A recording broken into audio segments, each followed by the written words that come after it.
اسی کہنے ہیں جنرل صاحب آپ نکلے تو صحیح. جنرل صاحب ہم آپ سے ادبن بات کرتے ہیں. آپ کو ہمارے ملک پر جو آپ نے رکھے ہوئے ہیں یہ غلط آپ کو رپورٹ جاتے ہیں کہ لبیک والے قبضہ کرنا چاہتے ہیں. لبیک والے قبضہ نہیں کرنا چاہتے.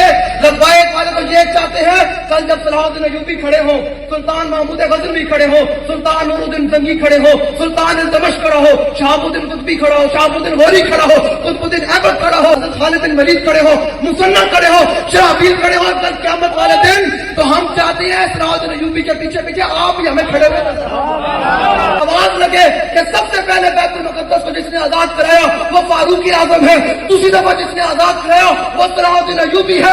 اور جب کسی دفعہ بیت المقدس پر قبضہ ہوا تھا تو پاکستان میں ایک جنرل تھا وہ سید بھی تھا, حافظ بھی تھا.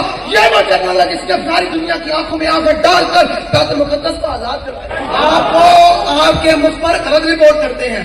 آپ ہماری تقریر براہ راست سنیں, آپ کو سمجھ آ جائے کہ ہم چاہتے ہیں کل جب صلاح الدین ایوبی چل رہا ہو تو پیچھے پیچھے آپ بھی چل رہے ہیں. جس دھج سے کوئی مقتل میں گیا, جس دھج سے کوئی مقتل میں گیا وہ شان سلامت رہتی ہے کہ جان تو آنی جاتی ہے, جان کی کوئی